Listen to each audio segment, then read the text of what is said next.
I'm hearing her. I was on TikTok trying to talk to this young lady. She said the reason she get a new car every 2 years, she get a brand new car every 2 years, is because she don't want to have to worry about when the car break down.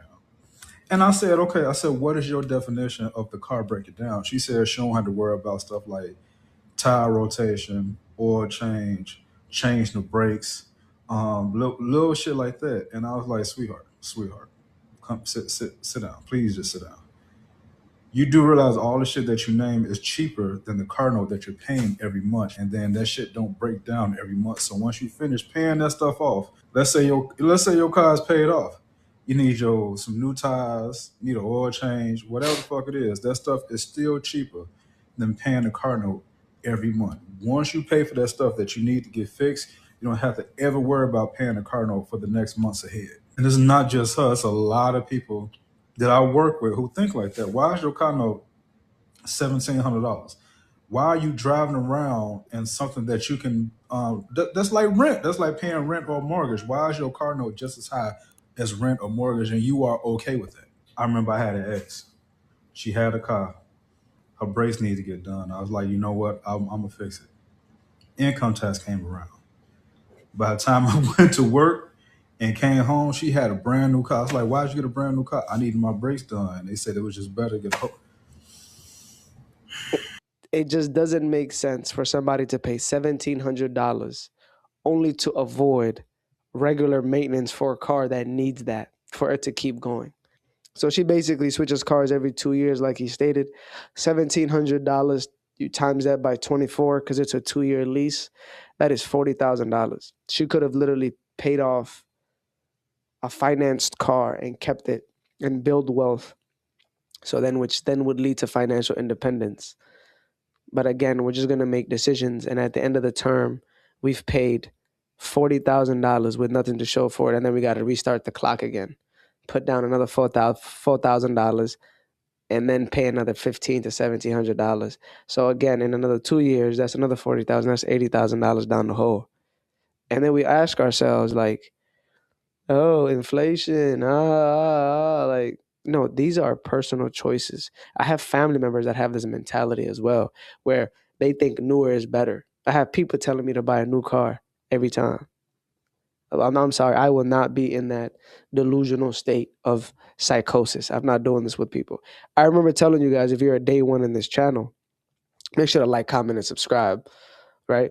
But I remember telling you guys I had a coworker this past summer of 2025. He literally got rid of his 2018 Honda that he finished financing. He was financing it for 4 years. The guy said I was having a hard time with the payments. And I promise you, a month later, he went and leased, traded his fully paid off car and leased a Model Y Tesla. I'm so confused. Just like he stated, the girl that he was trying to help literally got her tax return and bought a car. I think people just want to make excuses for buying a new car, and there's nothing wrong with that. If you can afford it, go for it. But even making $10,000 to $15,000 a month, and you're paying that much is still crazy. Like, you might as well live in the car, because my rent is $1,600 for a 2 bedroom, 2 bathroom. Crazy. Let's read some comments though, right? Me minding my business in my paid off car with new tires. Good for you, sis. It's regular maintenance. Exactly. You need to do that for the car to keep moving. And part of your lease requirement is that you have to do upkeep on the car. So why did you avoid getting a car that is fully paid off? I don't know. You just can't make this up. Exactly what I said. I think that people are very scared of being called cheap. A car in your 20s is one of the worst mistakes that you can make. Those people are financing a car that they can't afford or making monthly payments, and they don't understand that the interest that you're paying on top of the money that you're losing on the car is going to hurt you financially in the long run. Yes, it might feel good to be inside of a brand new car right now, but as every new car owner knows, that after like 3 months, it feels just like any other car. Don't get me wrong, I really like cars as well, but I will only buy a car if I can buy it completely outright in cash. If I cannot, then I can't afford it. If you don't want to be broke for the rest of your life, do not finance that car. Financing a car, if you want to destroy your finances and just have no retirement and have no financial independence and work at the job you hate, keep financing cars or keep leasing cars. And 7 out of 10 people are living paycheck to paycheck, and it's because of financing a car. 600, 700. Like the average car is $700. There's no escaping that. A lot of the times has a lot to do with how people just want to compare themselves to others, or they just care what other people think. And I promise you, once you stop caring about what people think about you, everything starts to improve, especially your finances. Because you could just go and buy a car off a Facebook marketplace that's dependable and reliable and live your life and not compare yourself to anyone and not keep up with the Joneses. But we live in a culture that is full of insecurity, that is full of just, you know, the marketing industrial complex, and we have to all fit into this one box, small box of just being like everyone else. You know what I mean? Somebody said, if you're young, making decent money, single, no kids, money in the bank, buy the car, enjoy life, boys. Money's in everything. Money's in everything is crazy. I guess going to a job you hate and working overtime and getting another job, two, three jobs, also is normal. I just don't understand how some people think. And also, people don't understand how interest works. They don't understand APR. They don't know how to shop around. They go to dealerships and um, they let the dealers basically shop for them and make the deals for them and basically control every aspect of why they're there. I, at least do some due diligence. At least come there prepared and get the best deal. But nah, financing a car would 100% keep you broke. Ask anyone that is financing a car right now. They'll tell you. And proving my point of people do not understand how APR and interest rates work when they're going to buy these cars, which will then drive them into a bigger despair and being under duress on a car that they cannot afford. This is a good reason. Let's watch. Y'all, y'all, the finance people done got me, y'all. Tell me why. I just realized my first car that I ever financed, because I done bought used cars. I done had used cars. The first car that I financed, I think I'm doing my big one, my little loan, but I'm doing my big one. I'm making my payments on time. I'm even making extra payments. Why the hell I just realized? All I'm doing is paying interest because my APR is 29.99%. Y'all, I swear to God, I'm not even playing with y'all. Shut up.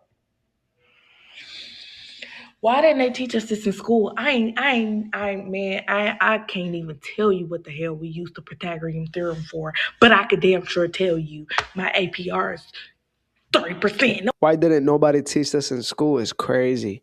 Number one, the point of school was for you to do your homework.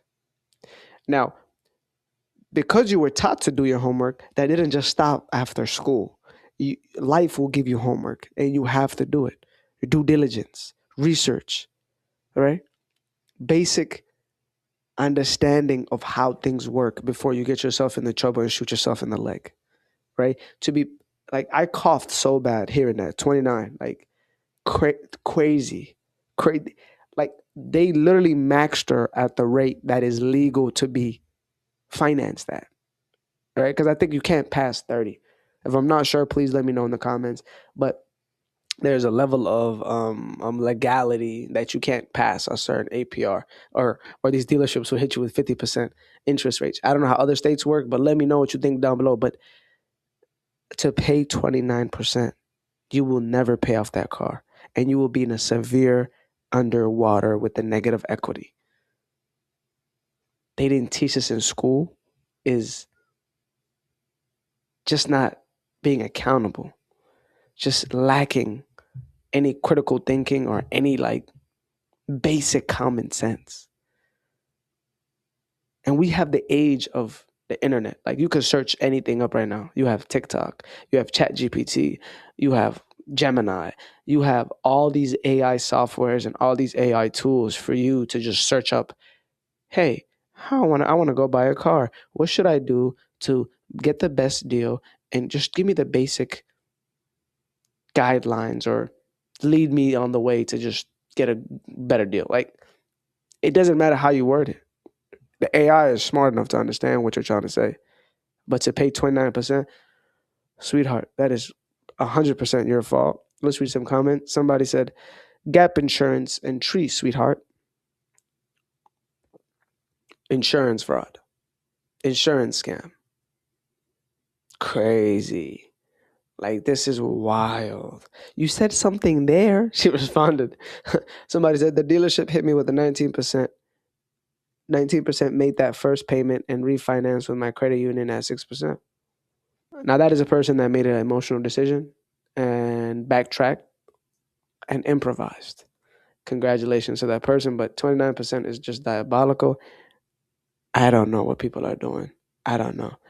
Like we gotta stop saying school didn't teach us that. It's not your school fault. Like, if you're past 21, you're a grown person. Like, you're like an 18 can make decisions for themselves in this country. Crazy to say that. I would never finance a car in my entire life. Like, I feel like financing a car is so crazy. I didn't even know you can lease cars until I started working at a dealership. Like, you can literally get a car.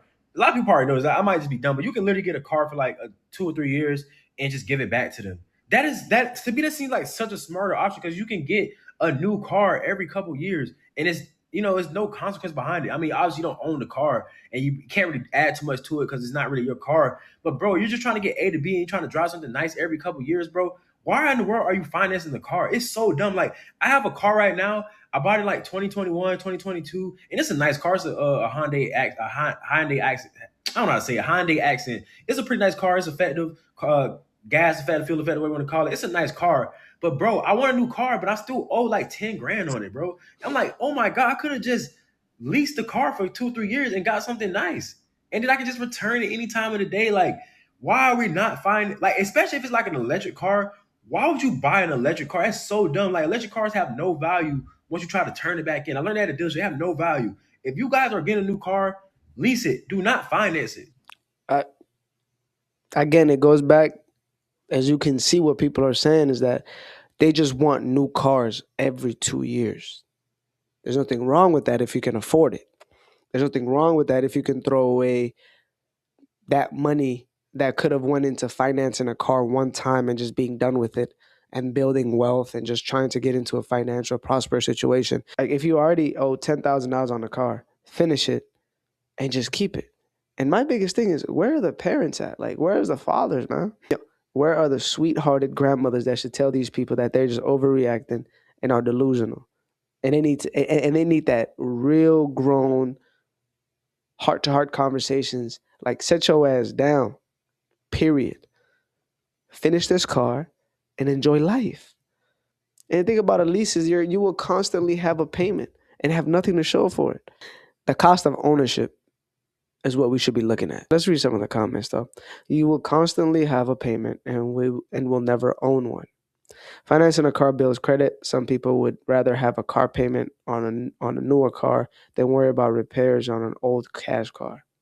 That's still way cheaper than a car payment. Do these people not understand? Like, that's maintenance. Just going back to the first video, Shorty's paying $1,700 for a car payment. I digress. My blood pressure is going up. Financing and leasing a car are two different things. I don't know. To me, they're the same thing. It's just the only difference is payment.